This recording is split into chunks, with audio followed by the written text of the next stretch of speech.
the requests of Bihar government for external assistance from multilateral development banks will be expedited. हम लोगों ने शुरू से कह दिया था ये या बिहार को विशेष तौर पर मदद करिए इसके लिए। अब उसी में उन लोगों ने कई चीजों का मदद करने का घोषणा कर दिया।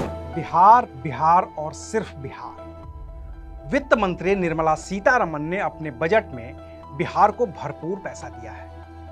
देश के पूरे बजट से करीब करीब 61,000 करोड़ रुपए अकेले बिहार को दिए गए हैं ताकि वहां पर सड़कें बन सकें, एक्सप्रेसवे बन सकें, नए पुल बन सकें, एयरपोर्ट बन सकें, पावर प्रोजेक्ट लगाए जा सकें, काशी विश्वनाथ कॉरिडोर की तरह गया और बोध गया में भी कॉरिडोर बन सके। इसके अलावा भी बिहार को लेकर केंद्र सरकार ने खूब मेहरबानी दिखाई है और इस मेहरबानी पर मुख्यमंत्री नीतीश कुमार भी खुश हैं।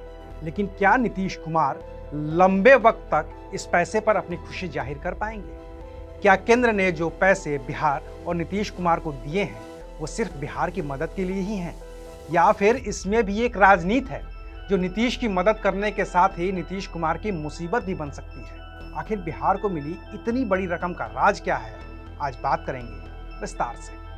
नमस्कार, मैं हूं अविनाश और आप देख रहे हैं अनकट। तो अभी तक तो आपको तमाम राजनीति शास्त्र के ज्ञाताओं और अर्थशास्त्र के ज्ञाताओं ने ये बता दिया होगा कि इस पैसे से बिहार में विकास की नदियां बहने लगेंगी। पैसे मिल गए तो नीतीश कुमार केंद्र में बीजेपी को समर्थन देते रहेंगे और मोदी सरकार बीजेपी के अकेले बहुमत के बिना भी ठीक ठाक चलती रहेगी, क्योंकि अब बिहार के लिए केंद्र सरकार ने इतना कुछ कर दिया है तो नीतीश कुमार के पलटने का तो कोई सवाल ही पैदा नहीं होता। लेकिन क्या सच सिर्फ इतना ही है कि प्रधानमंत्री मोदी और उनकी सरकार ने बिहार को इसलिए पैसे दिए हैं ताकि वो नीतीश कुमार का समर्थन लेते रहें? इसका जवाब आपको मिलेगा प्रधानमंत्री नरेंद्र मोदी के एक पुराने बयान में। ये बयान 20 अगस्त 2015 का है, जो प्रधानमंत्री नरेंद्र मोदी ने बिहार के आरा में दिया था और जहां से बिहार के लिए 1.25 लाख करोड़ रुपए के पैकेज की घोषणा खुद प्रधानमंत्री नरेंद्र मोदी ने की। मैं आज बिहार के पैकेज की घोषणा यहीं से करना चाहता हूं। मेरे भाइयों बहनों, मैं आज वादा करता हूं, दिल्ली सरकार कान बराबर ठीक रख के सुन लीजिए, दिल्ली सरकार 1.25 लाख करोड़ रुपए का पैकेज देगी। ये वो पैसे थे जो बिहार की तकदीर बदल सकते थे। अब इस बात को 9 साल बीत गए हैं, लेकिन बिहार की तकदीर कितनी बदली ये बताने की जरूरत शायद ही किसी को। तो क्या ये पैसे कम थे कि बिहार नहीं बदला, या फिर बिहार को बदलने की नीयत नहीं थी कि बिहार नहीं बदला? इस बात पर लंबी बहस की गुंजाइश है, तो इसे छोड़ देते हैं और जो सच में बदला उस पर बात करते हैं। तो बदला ये कि प्रधानमंत्री नरेंद्र मोदी ने जब बिहार के पैकेज की घोषणा की और उसके बाद बिहार में विधानसभा के चुनाव हुए तो नीतीश कुमार की पार्टी जनता दल यूनाइटेड को 44 सीटों का नुकसान उठाना पड़ा। ये वो चुनाव था जब पहली बार नीतीश कुमार और लालू यादव ने एक साथ मिलकर चुनाव लड़ा था और बीजेपी बिना नीतीश के चुनाव लड़ रही थी। तो उस चुनाव में सबसे ज्यादा फायदा लालू यादव और उनकी पार्टी को हुआ, जबकि सबसे ज्यादा नुकसान नीतीश कुमार का हुआ। ये बात दीगर है कि नीतीश कुमार ही मुख्यमंत्री बने और बनते ही रहे, लेकिन उनकी पार्टी की सीटें घटने के लिए सबसे ज्यादा जिम्मेदार बीजेपी और उसके पैकेज को ही माना गया। तो नीतीश ने फिर से पाला बदला, बीजेपी के साथ आए, फिर गए, फिर आए, फिर गए, फिर आए और 2020 के विधानसभा चुनाव में बीजेपी के साथ मिलकर चुनाव लड़ा। तो उस चुनाव में नीतीश कुमार को और भी ज्यादा नुकसान हुआ। फिर से 28 सीटें घटी और घटकर नीतीश कुमार 43 पर रह गए।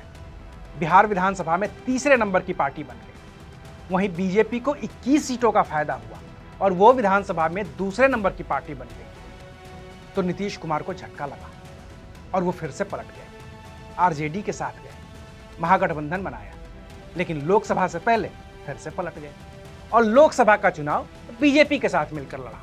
तो फायदा भी हुआ और इतना फायदा हुआ कि केंद्र में उनके बिना सरकार बनाना बीजेपी के लिए मुश्किल था।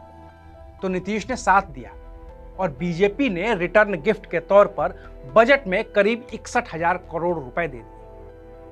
लेकिन अब फिर से बिहार विधानसभा का चुनाव आ रहा है। बीजेपी ने कह तो दिया है कि मुख्यमंत्री का चेहरा नीतीश कुमार ही होंगे, लेकिन अगर बीजेपी ने बजट के इन पैसों का जिक्र किया और इसे चुनावी मुद्दा बनाया तो फिर नीतीश कुमार के लिए 2015 वाली मुश्किल हो जाएगी, क्योंकि बिहार को पैसे मिलने का क्रेडिट नीतीश कुमार को नहीं बीजेपी को मिलेगा, और तब चुनाव में भी इसका फायदा नीतीश को मिले ना मिले बीजेपी को मिलेगा ही मिलेगा।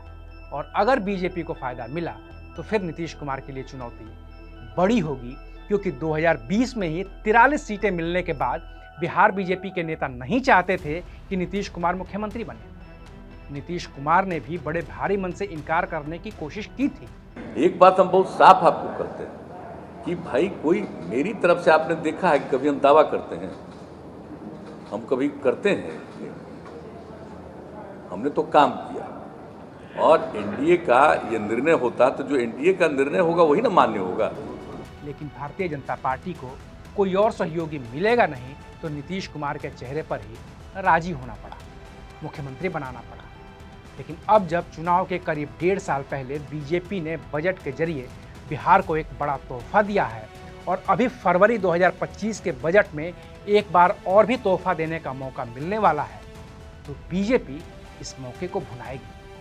और तब बिहार को मिले पैसे पर खुशी जाहिर करने वाले नीतीश कुमार कितने सहज रह पाएंगे, ये देखना दिलचस्प होगा। अभी के लिए बस इतना ही, फिर मिलेंगे नई खबर के साथ। देखते रहिए अनकट। शुक्रिया।